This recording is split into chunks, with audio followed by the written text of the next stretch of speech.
Señor Dios y Padre Celestial, queremos alabar y queremos bendecir tu nombre. Queremos honrarte, glorificarte, darte gracias, porque nos permites acercarnos en esta hora hasta tu trono, y Dios eterno, trae sabiduría, trae entendimiento a nuestro corazón y a nuestra vida, que podamos aprender un poco más acerca de ti a través de tu palabra. Sé tú hablándonos, Dios. Queremos tener ese oído atento, siempre atento para escuchar tu voz, pero también deseamos tener una voluntad pronta para obedecerte. En el nombre de Jesús te lo pedimos. Amén. Muy bien, preciosos, pluma, papel, lápiz, una actitud enseñable es lo que vamos a necesitar el día de hoy para aprender un poco más acerca de nuestro Señor. Semana número 43, segunda de Corintios, capítulo 2, versos 12 al 17.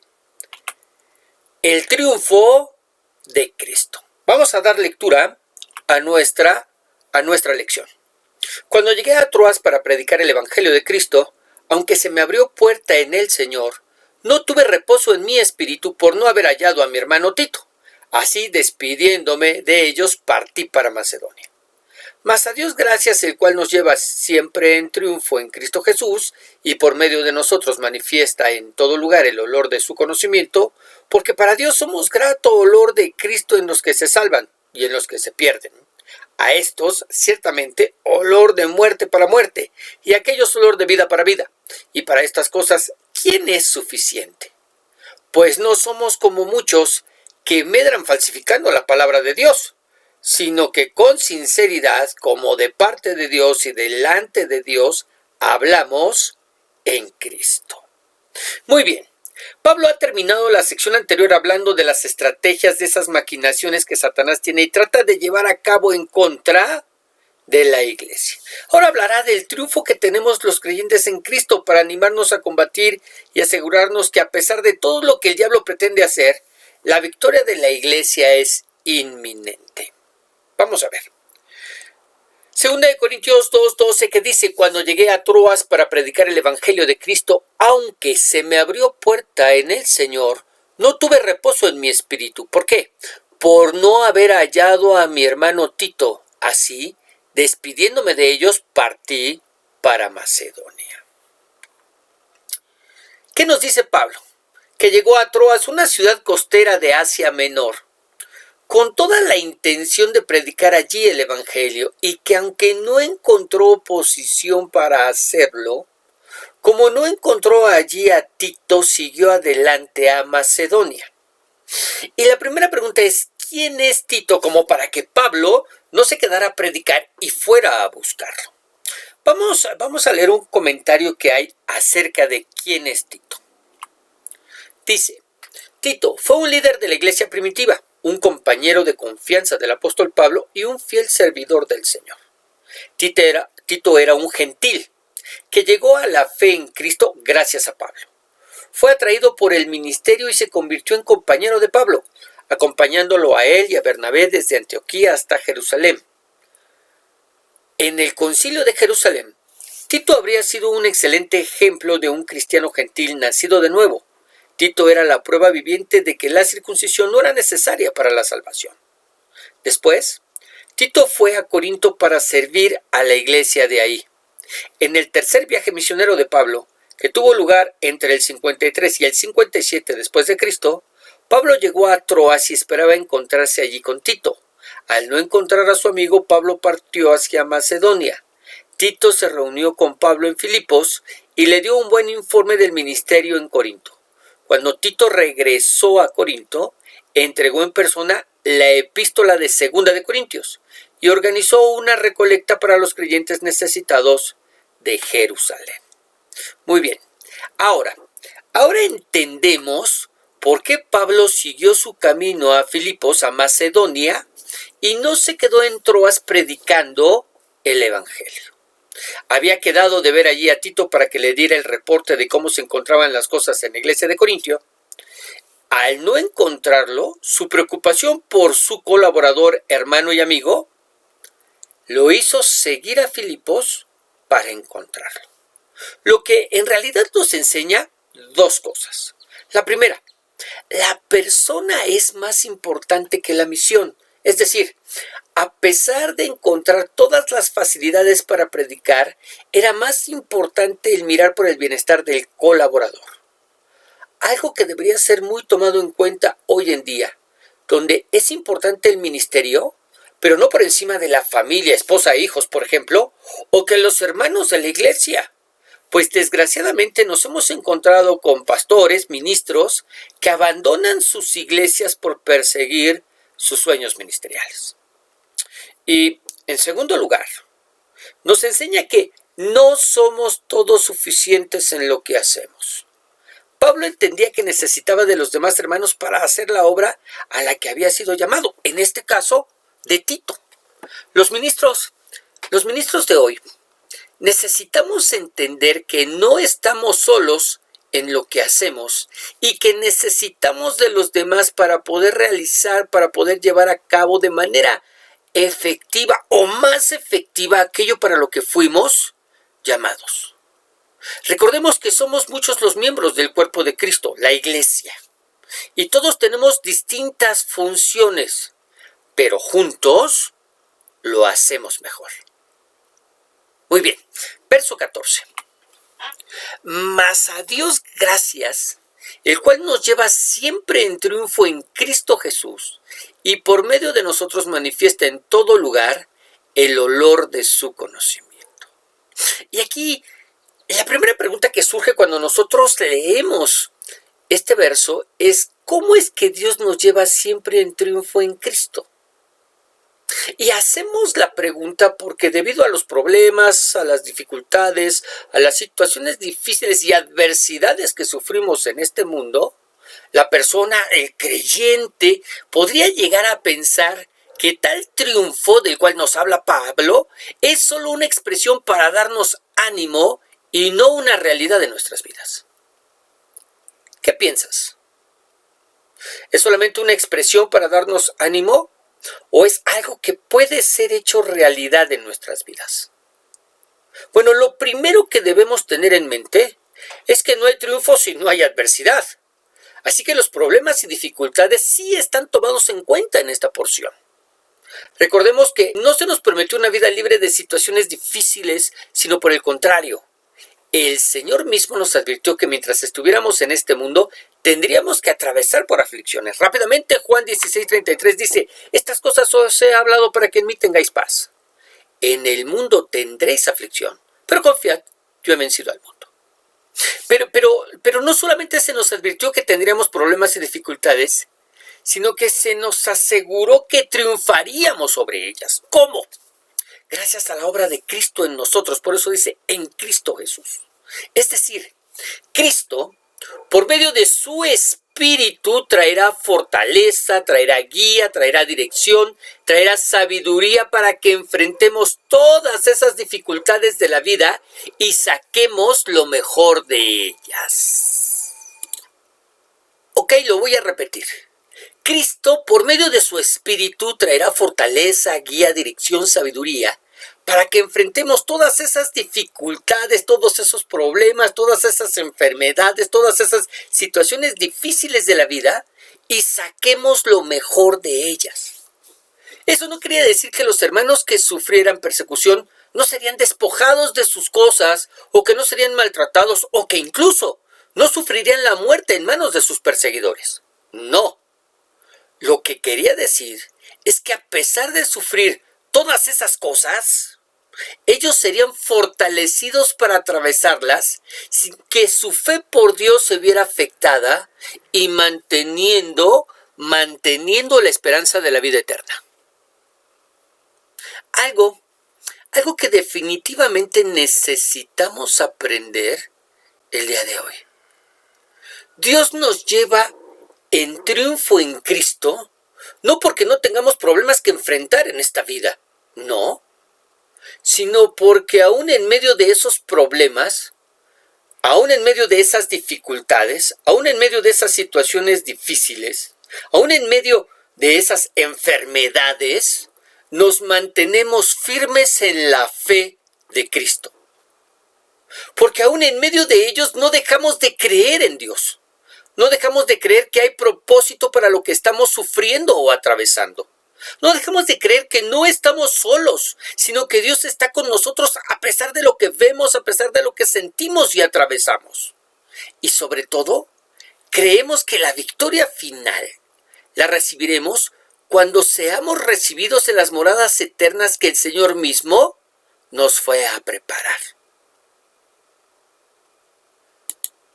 Cuando los cristianos morían en los circos romanos, lo hacían orando, lo hacían cantando y adorando a Dios. Algo que en definitiva desconcertaba a los romanos, pues no podían entender cómo es que adoraban a un Dios que no los había rescatado, librado de la muerte. Lo que ellos no sabían es que la muerte no era el final de nuestros hermanos, sino la puerta de entrada a una nueva y mucho mejor vida en los cielos. Ellos alababan a Dios porque por fin se reunirían con Él para nunca más volverse a separar de Él. Los sufrimientos, enfermedades, padecimientos de este mundo llegarían finalmente a su fin y experimentarían la gloria eterna. Pero la mayor incógnita, interrogante, el mayor temor de estos romanos era: ¿cómo podrían acabar con aquellos que no temían a la muerte? ¿Cómo podrían acabar con aquellos que no temían a la muerte? Y efectivamente, no pudieron acabar con nuestros hermanos. No pudieron acabar con el cristianismo. No pudieron acabar con la fe de la iglesia. Porque finalmente ellos triunfaron sobre el mundo y sus aflicciones. Y gracias a ese testimonio es que nos dice que es a través de nuestras vidas que se manifiesta en todo lugar el olor de su conocimiento. Es decir, Dios es conocido a través de su obra en nosotros. Lo que debería llevarnos a preguntarnos: ¿cómo es que estás atravesando por las dificultades de la vida? ¿Te estás quejando de ellas y reclamándole a Dios? ¿O en medio de ellas estás dando testimonio de la presencia de Dios en tu vida, como lo hicieron nuestros hermanos del primer siglo? La persona mira a Dios en la vida de una madre que ha perdido a sus hijos y a pesar del inimaginable dolor por el que atraviesa, sigue con su fe y esperanza puesta en su Señor, sabiendo que llegará el día en que se reunirá con ellos. Las personas miran a Dios en la vida de una persona enferma que, en lugar de quejarse de su enfermedad, sigue adelante con la esperanza de algún día, ya sea en la tierra o en los cielos, será sanada. Las personas miran a Dios en la vida de una persona que, a pesar de haber sufrido el abandono y el engaño de su esposo o esposa, sigue adelante con sus ojos puestos en Jesús y saca adelante la vida de los que dependen de él o de ella, sin amargarse. ¿Y tú? ¿Cómo manifiestas a Dios en tu vida? Verso 15. Porque para Dios somos grato olor de Cristo en los que se salvan y en los que se pierden, a estos ciertamente olor de muerte para muerte, y a aquellos olor de vida para vida. Y para estas cosas, ¿quién es suficiente? Y me gustaría mucho que en este punto pudiéramos leer un comentario, pero sobre todo el tener en mente la imagen que el comentario debería sembrar en nuestras mentes. Una imagen muy similar, muy parecida a la siguiente. ¿Ok? Manténlo en mente. Yo voy a leer el comentario, después podrás verlo. Dice: en un triunfo, la procesión del general victorioso marchaba por las calles de Roma hacia el Capitolio. Primero llegaban los oficiales del Estado y del Senado, luego llegaban los trompetistas, luego eran llevados los despojos tomados de la tierra conquistada. Luego llegaban las imágenes de la tierra conquistada y modelos de ciudadelas y barcos conquistados. Luego le seguía el toro blanco que sería tomado para el sacrificio. Luego ahí caminaban la princesa cautiva, líderes y generales en cadenas, quienes en poco tiempo serían echados en prisión y lo más probable es que fueran ejecutados inmediatamente. Luego venían los lictores cargando sus varas, seguidos por los músicos con sus liras. Luego los sacerdotes columpiaban sus incensarios con un incienso dulce que ardía en estos. Después de esto llegaba el general en persona. Finalmente llegaba el ejército usando todas sus decoraciones gritando ¡Triunfamos! Su clamor de triunfo, mientras la procesión se movía por las calles, todas decoradas y con guirnaldas entre las multitudes que aplaudían. Era hecho un día tremendo el cual podía suceder una sola vez en la vida. Muy bien, este comentario es dado por Barclay. Pero, entonces, ¿qué significaba el olor del incienso para los que iban cautivos? Después de haber leído esta reseña, era el olor de la muerte y sufrimiento seguros, Sin embargo, para los oficiales y ciudadanos romanos, era el olor de la victoria, el dulce olor de la victoria. Cuando los cristianos predican, cuando los cristianos predicamos el Evangelio, esto es buenas nuevas para unos y repulsión para otros. Los creyentes reconocen la fragancia de vida de su mensaje, pero para los incrédulos tiene olor fétido como a cadáver, el mismo olor que emana de ellos.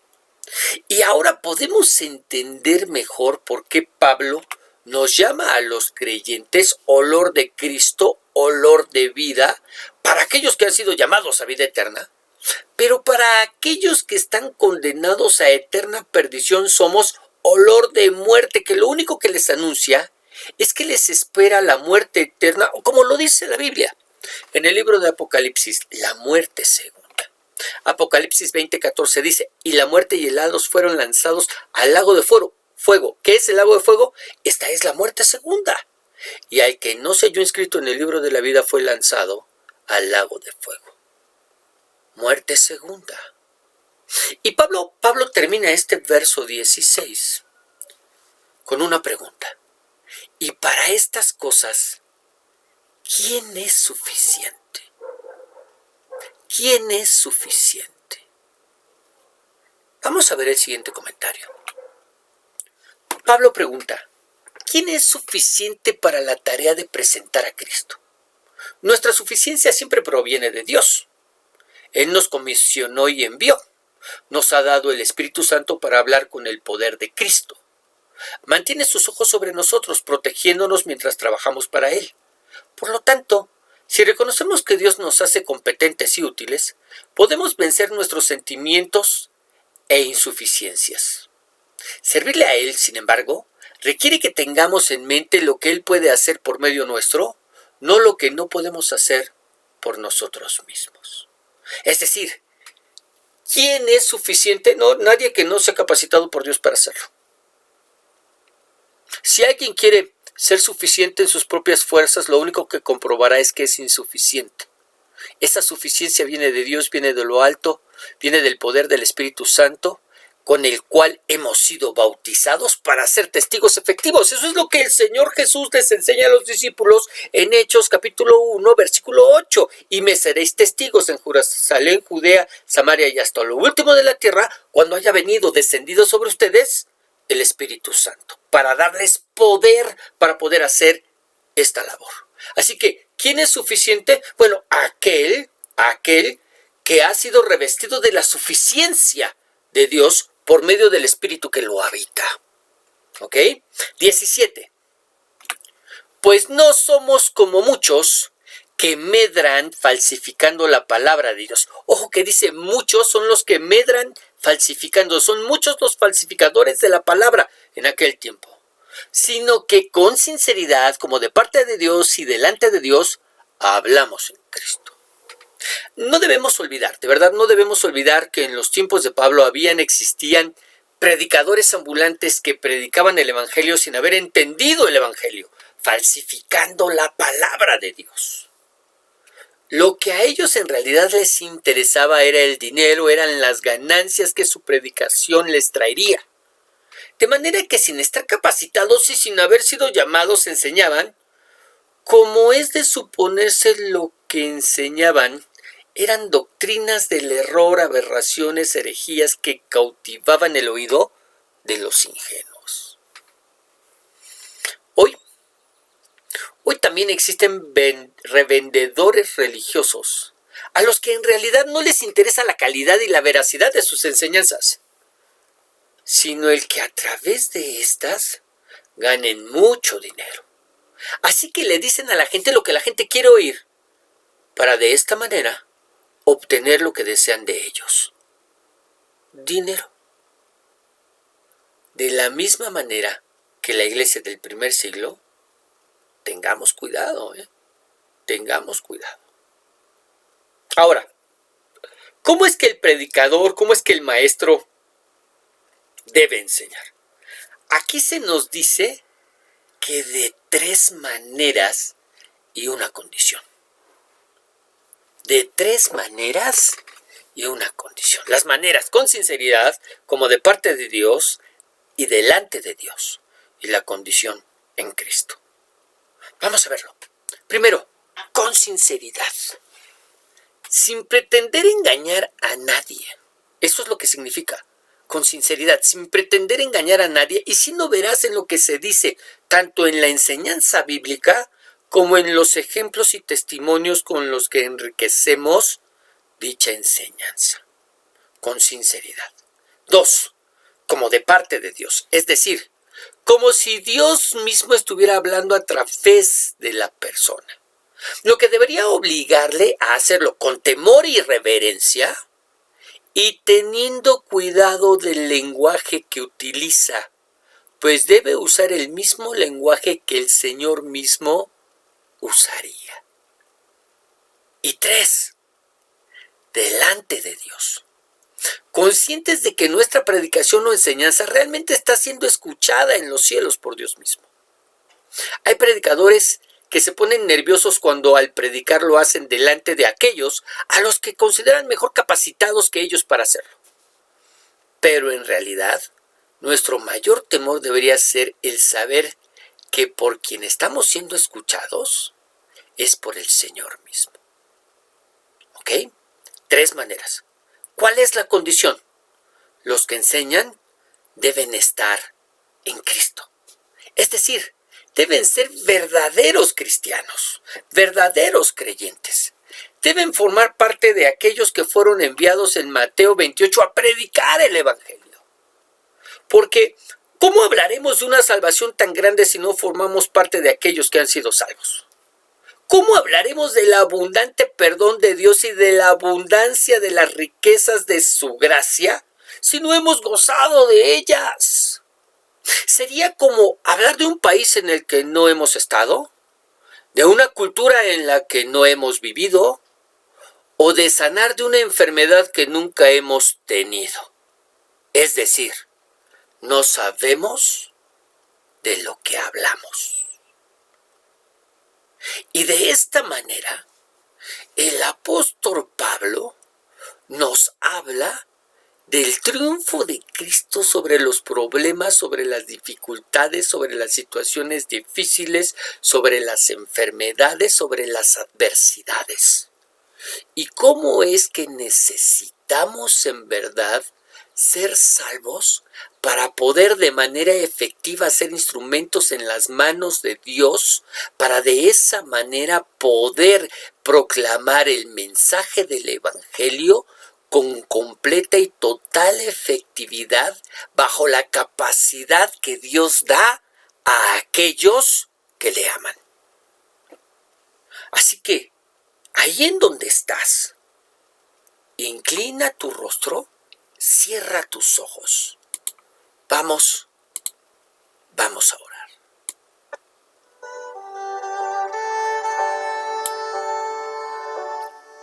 Señor Dios y Padre Celestial, queremos alabar y queremos bendecir, queremos glorificar, queremos exaltar y queremos darte gracias, Señor. Gracias en el nombre de Jesús por lo que tú nos has enseñado el día de hoy. Gracias, Dios, porque nos hablas, siempre lo haces, pero el día de hoy de manera muy especial nos hablas sobre ese triunfo, sobre las circunstancias, sobre las situaciones difíciles que tenemos que atravesar en medio de este mundo, en medio de esta vida. Gracias, Señor, porque también nos hablas de esa capacidad que viene de lo alto, no solamente para resistir todas estas cosas, sino para poder comunicar mientras pasamos por todas estas cosas el mensaje del Evangelio. Dios, que podamos verdaderamente ser luminarias en medio de un mundo que se pierde bajo la oscuridad del pecado. Que podamos manifestar a Cristo a través de nuestras vidas, aún en medio de nuestras circunstancias. Señor, en el nombre de Jesús, que podamos ser instrumentos en tus manos. Te damos gracias, Señor, en el nombre de nuestro Señor y Salvador Jesucristo. Amén. Muy bien, precioso, que el Señor te bendiga, que el Señor te guarde, que el Señor haga resplandecer su rostro sobre ti y sea ese mismo Señor el que te dé paz. Le damos gracias a Dios por lo que Él nos ha hablado y enseñado el día de hoy. No dejo de recordarte, nos escuchamos todos los días por medio del devocional diario. El día domingo tenemos nuestra enseñanza dominical y los días lunes estamos recibiendo nuestra enseñanza del libro de Corintios. Que el Señor te bendiga y te siga haciendo bendición en donde quiera que vayas.